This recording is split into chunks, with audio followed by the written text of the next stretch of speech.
Picks here. Thank you for tuning in. Always appreciate when you guys watch the show.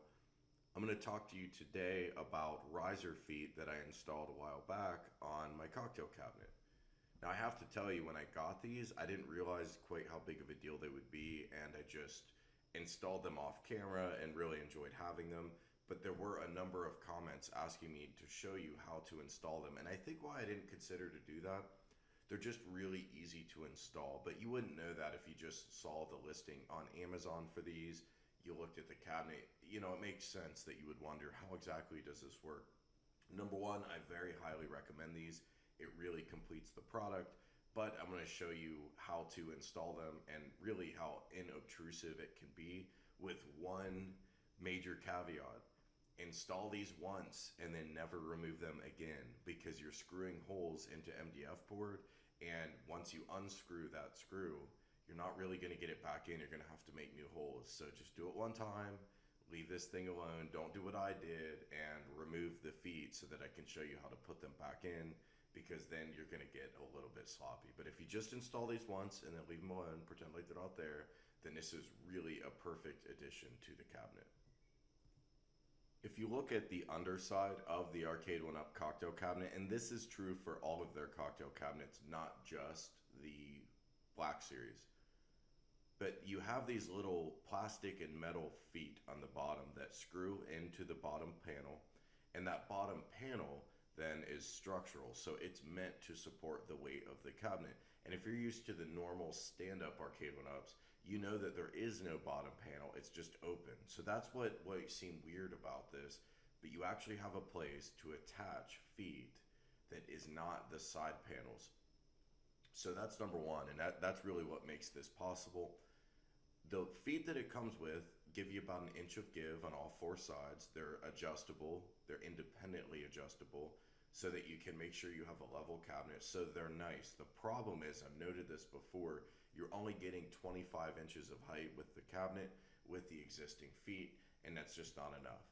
So what you're going to do is remove these 4 feet. You just unscrew them and pop them off.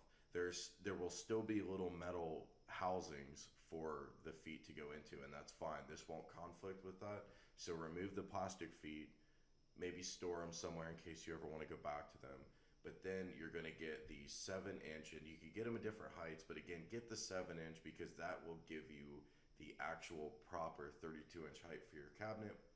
And it comes with self-tapping screws, and you're simply going to drill pilot holes into the bottom panel, and then you're going to take your screws and screw them in.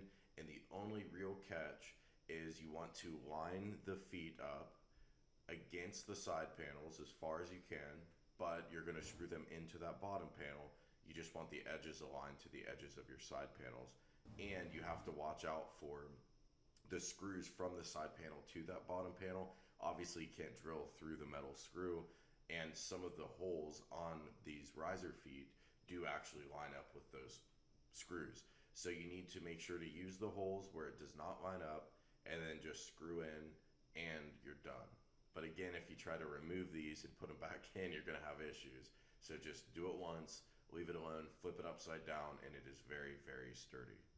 I hope this was helpful, and thank you for watching this long. If you enjoyed the video, please hit like, and if you have not already, make sure to subscribe. This keeps the channel going, keeps the channel growing, and you know the deal with independent creators like us, a lot of the other guys that you guys all watch. We need those boosts to keep the channel running and expanding and growing, because God knows we're not getting that corporate push from YouTube. Now, my final word on these riser feet, they really make the difference between an arcade cabinet that's more of a novelty that looks cool in your house and is fun to play for a few minutes at a time if you use this cabinet stock, versus adding this extra bit of height. Suddenly it really feels like an old school cocktail cabinet, and you could sit here and play for an hour and be totally comfortable. It makes a world of difference, and it's 30 bucks. So if you have this cabinet, it's a no-brainer. And if you're on the fence about this cabinet, it really makes the difference of a really good product. Thanks again for watching, guys. We'll see you next time.